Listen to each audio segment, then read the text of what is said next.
अथ तृतीयोऽध्यायः ध्यानम्। उद्यद्भानुसहस्रकान्तिमरुळ क्षौमां शिरोमालिकाम् रक्तालेप्तपयोधरां जपवटीं विद्यामभीतिं वरम् हस्ताब्जैर्दधतीं त्रिनेत्रविलसत्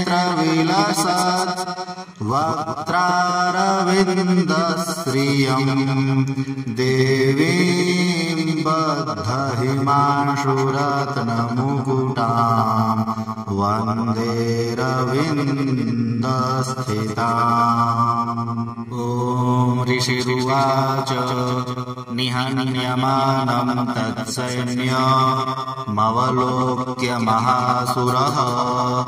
सेनानीश्चिक्षुरः कोपाद्ययौ योद्धुमताम्बिकाम् स देवीं शरवर्षेण ववर्ष समरे सुरः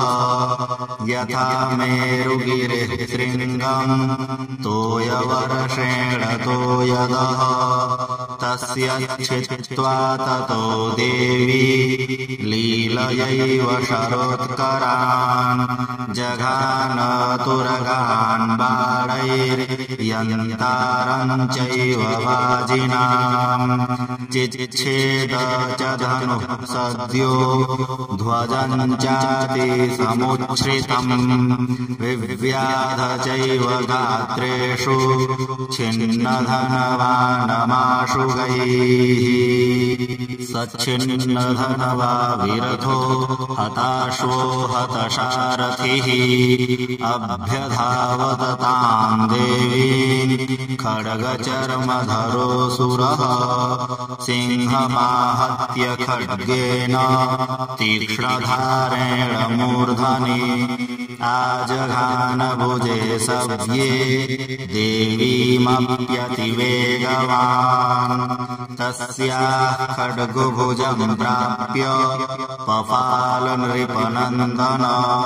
ततो जग्राहशूलं स कोपादरुणलोचनः चिक्षेप च ततस्तत्तु भद्रकाल्यां महासुरः जाज्वल्यमानं तेजोभिः रविबिम्बमिवाम्बरात् दृष्ट्वा तदा पतच्छूलं देवी शूलममुञ्चत तच्छूलं शतधातेन नीतं स च महासुरः हते तस्मिन् महावीर्ये महिषस्य च मूपतौ आजगामगजारूढश्चामरस्त्रिदशार्दनः सोऽपि शक्तिं मुमोचाथ दिव्यास्तामम्बिका द्रुतम् हुङ्काराभिहतां भूमौ पातयामास निष्प्रभाम् भगनां शक्तिं निपतितान् दृष्ट्वा क्रोधसमन्वितः चिक्षेप चामरः शूलं बालैस्तदपि साक्षिणः ततः सिंहसमुत्पत्य गजकुम्भान्तरे स्थितः बाहुयुद्धेन युयुधे तेनोच्चैस्त्रिदशारिणा युध्यमानौ ततस्तौ तु तसमान्नागान् महिङ्गतौ युयुधातेति संरब्धौ प्रहारैरतिदारुणैः ततो वेगात्कमुत्पत्य निपत्य च मृगारिणा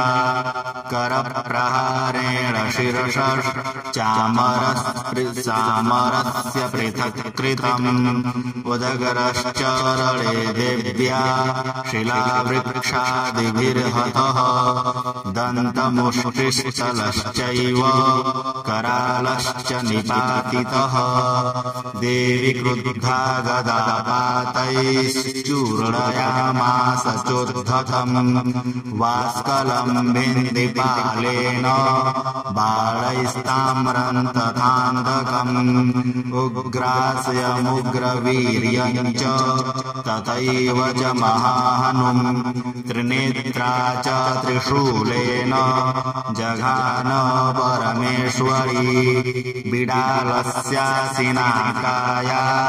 पातयामास वैशिरः दुर्धरम् दुर्मुखम् चोभौ शरैर्निन्येयमक्षयम्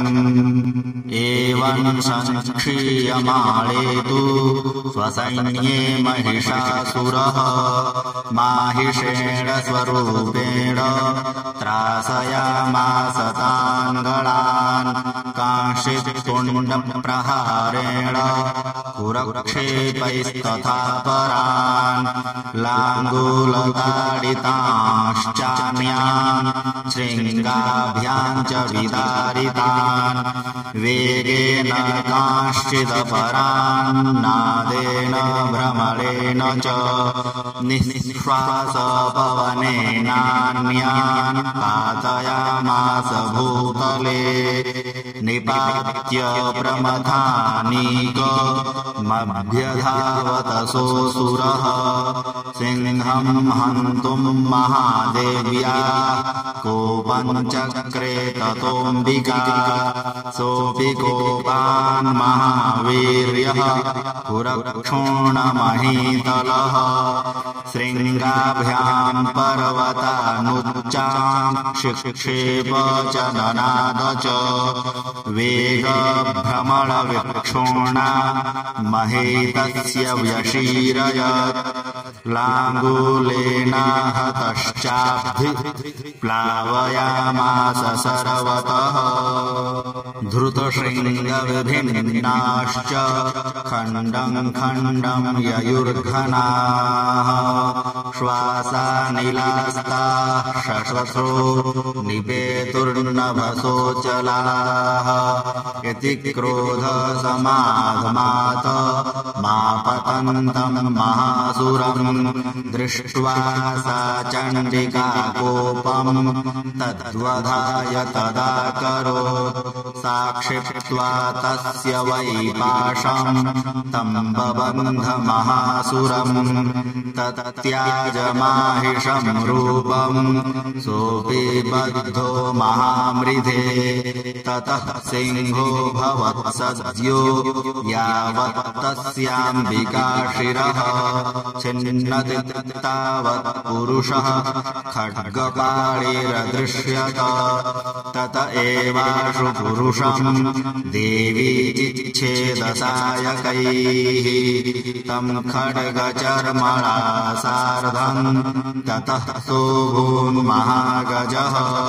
करेण च महासिंहम् तम् च कर्ष जगर्ज च कर्षतस्तु करन् देवी खड्गेन निरकृन्तत ततो महासुरो भूयो माहिषम् वपुरा स्थितः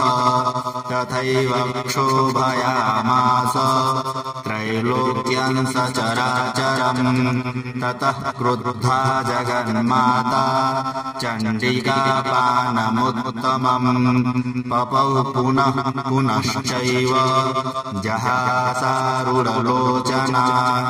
ननर्द चासुरः सोऽपि बलवीर्यमदुद्धतः विषाणाभ्याम् च चिक्षेप चण्डिकाम् प्रतिभूधरान् सा च ताम् प्रहितास्तेन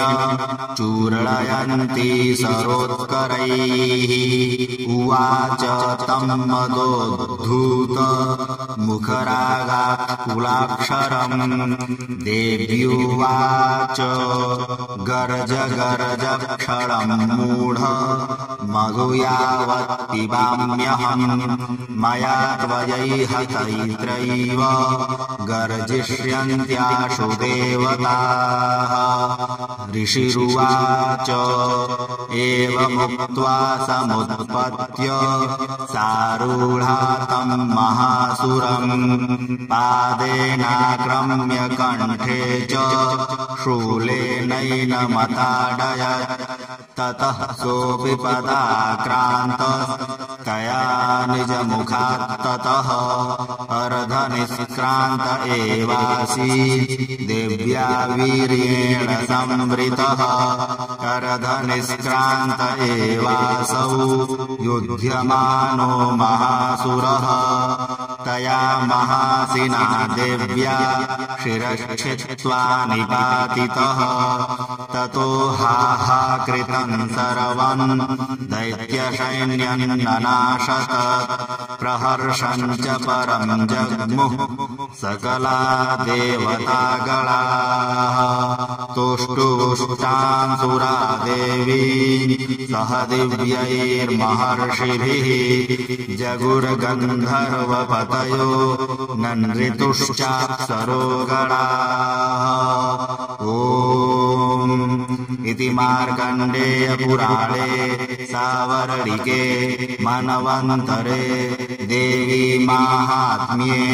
महिषासुरवधो नाम तृतीयोऽध्यायः।